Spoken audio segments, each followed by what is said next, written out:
Now we are being told that astonishing features, such as the human eye, cannot be the result of, so to speak, blind chance. As it happens, the design faction have chosen an example that could not be bettered. We now know a great deal about the eye, and about which creatures have it and which do not, and why. I must here for a moment give way to my friend Dr. Michael Shermer. Evolution also posits that modern organisms should show a variety of structures from simple to complex, reflecting an evolutionary history rather than an instantaneous creation. The human eye, for example, is the result of a long and complex pathway that goes back hundreds of millions of years. Initially a simple eye spot with a handful of light-sensitive cells that provided information to the organism about an important source of the light, it developed into a recessed eye spot, where a small surface indentation filled with light-sensitive cells provided additional data on the direction of light. Then into a deep recession eye spot, where additional cells at greater depth provide more accurate information about the environment. Then into a pinhole camera eye that is able to focus an image on the back of a deeply recessed layer of light-sensitive cells. Then into a pinhole lens eye that is able to focus the image. Then into a complex eye, found in such modern mammals as humans. All the intermediate stages of this process have been located in other creatures, and sophisticated computer models have been developed which have tested the theory and shown that it actually works. There is a further proof of the evolution of the eye, as Shermer points out. This is the ineptitude of its design.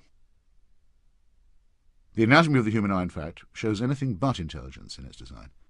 It is built upside down and backwards, requiring photons of light to travel through the cornea, lens, aqueous fluid, blood vessels, ganglion cells, amacrine cells, horizontal cells, and bipolar cells before they reach the light-sensitive rods and cones that transduce the light signal into neural impulses, which are then sent to the visual cortex at the back of the brain for processing into meaningful patterns.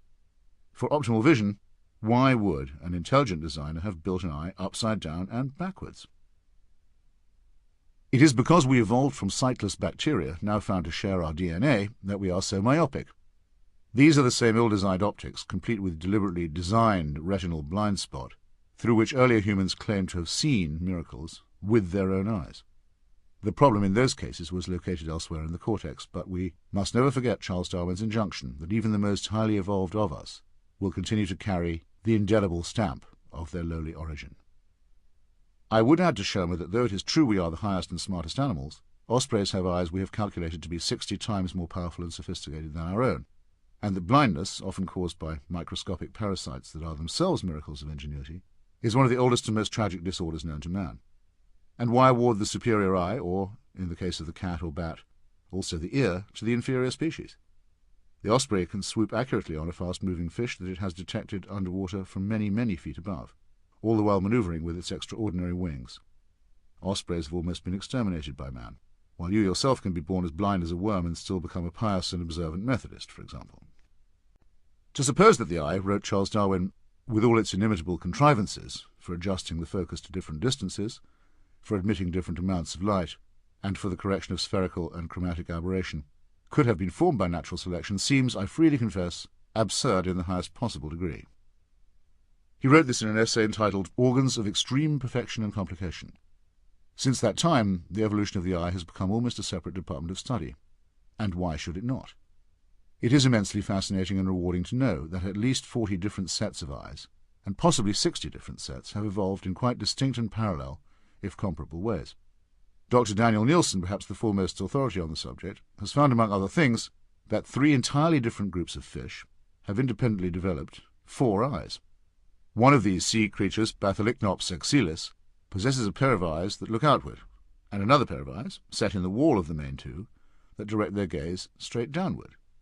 This would be an encumbrance to most animals, but it has some obvious advantages for an aquatic one. And it is highly important to notice that the embryological development of the second set of eyes is not a copy or a miniature of the first set, but an entirely different evolution. As Dr. Nielsen puts it in a letter to Richard Dawkins, this species has reinvented the lens despite the fact that it already had one. It serves as a good support for the view that lenses are not difficult to evolve.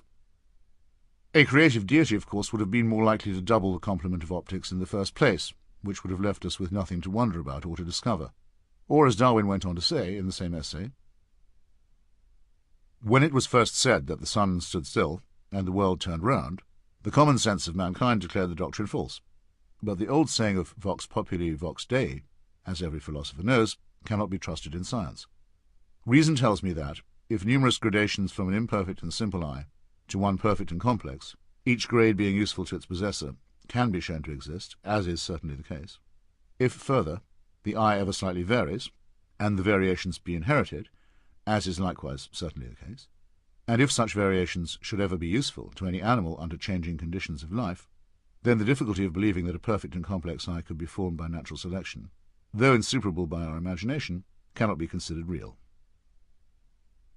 We may smile slightly when we notice that Darwin wrote of the sun standing still and when we notice that he spoke of the eye's perfection, but only because we are fortunate enough to know more than he did. What is worth noting and retaining is his proper use of the sense of what is wondrous. The real miracle is that we, who share genes with the original bacteria that began life on the planet, have evolved as much as we have. Other creatures did not develop eyes at all, or developed extremely weak ones. There is an intriguing paradox here. Evolution does not have eyes, but it can create them. The brilliant Professor Francis Crick, one of the discoverers of the double helix, had a colleague named Leslie Orgel who encapsulated this paradox more elegantly than I can. Evolution, he said, is smarter than you are. But this compliment to the intelligence of natural selection is not by any means a concession to the stupid notion of intelligent design. Some of the results are extremely impressive, as we are bound to think in our own case. What a piece of work is a man, as Hamlet exclaims, before going on to contradict himself somewhat by describing the result as a quintessence of dust, both statements having the merit of being true. But the process by which the results are attained is slow and infinitely laborious, and has given us a DNA string which is crowded with useless junk and which has much in common with much lower creatures. The stamp of the lowly origin is to be found in our appendix, in the now needless coat of hair that we still grow and then shed after 5 months in the womb, in our easily worn-out knees, our vestigial tails, and the many caprices of our urinogenital arrangements. Why do people keep saying God is in the details? He isn't in ours, unless his yokel creationist fans wish to take credit for his clumsiness, failure, and incompetence. Those who have yielded, not without a struggle, to the overwhelming evidence of evolution are now trying to award themselves a medal for their own acceptance of defeat. The very magnificence and variety of the process, they now wish to say, argues for a directing and originating mind. In this way they choose to make a fumbling fool of their pretended God, and make him out to be a tinkerer, an approximator, and a blunderer, who took eons of time to fashion a few serviceable figures, and heaped up a junkyard of failure and scrap meanwhile. Have they no more respect for the deity than that? They unwisely say that evolutionary biology is only a theory, which betrays their ignorance of the meaning of the word theory as well as of the meaning of the word design. A theory is something evolved, if you forgive the expression, to fit the known facts. It is a successful theory if it survives the introduction of hitherto unknown facts, and it becomes an accepted theory if it can make accurate predictions about things or events that have not yet been discovered or have not yet occurred. This can take time and is also subject to a version of Occam's procedure. Pharaonic astronomers in Egypt could predict eclipses, even though they believed the Earth to be flat. It just took them a great deal more unnecessary work.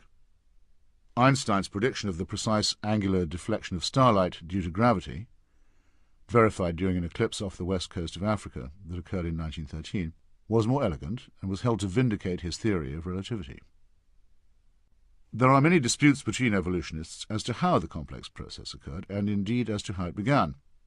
Francis Crick even allowed himself to flirt with the theory that life was inseminated on Earth by bacteria spread from a passing comet. However, all these disputes, when or if they are resolved, will be resolved by using the scientific and experimental methods that have proven themselves so far. By contrast, creationism, or intelligent design, its only cleverness being found in this underhanded rebranding of itself, is not even a theory. In all its well-financed propaganda, it has never even attempted to show how one single piece of the natural world is explained better by design than by evolutionary competition. Instead, it dissolves into puerile tautology. One of the creationists' questionnaires purports to be a yes-no interrogation of the following. Do you know of any building that didn't have a builder? Do you know of any painting that didn't have a painter? Do you know of any car that didn't have a maker? If you answered yes for any of the above, give details. We know the answer in all cases. These were painstaking inventions, also by trial and error, of mankind, and were the work of many hands, and are still evolving. This is what makes piffle out of the ignorant creationist sneer. which compares evolution to a whirlwind blowing through a junkyard of parts and coming up with a jumbo jet. For a start, there are no parts lying around waiting to be assembled. For another thing, the process of acquisition and discarding of parts, most especially wings, is as far from a whirlwind as could conceivably be. The time involved is more like that of a glacier than a storm. For still another thing, jumbo jets are not riddled with non-working or superfluous parts lamely inherited from less successful aircraft. Why have we agreed so easily to call this exploded old non-theory by its cunningly chosen new disguise of intelligent design? There's nothing at all intelligent about it. It is the same old mumbo-jumbo, or in this instance, jumbo-mumbo. Airplanes are, in their human-designed way, evolving, and so, in a quite different way, are we.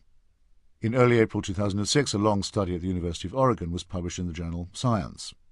Based on the reconstruction of ancient genes from extinct animals, the researchers were able to show how the non-theory of irreducible complexity is a joke.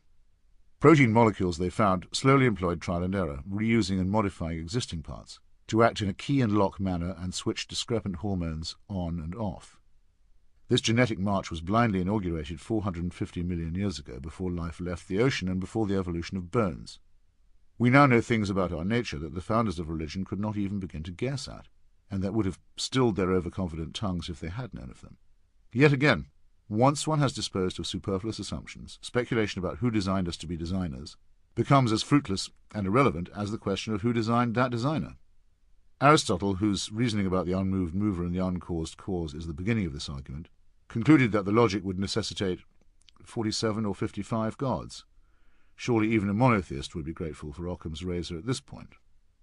From a plurality of prime movers, the monotheists have bargained it down to a single one. They are getting ever nearer to the true round figure. It's provided additional data on the direction of light. Then into a deep recession eye spot, where additional cells at greater depth provide more accurate information about the environment. Then into a pinhole camera eye that is able to focus an image on the back of a deeply recessed layer of light-sensitive cells. Then into a...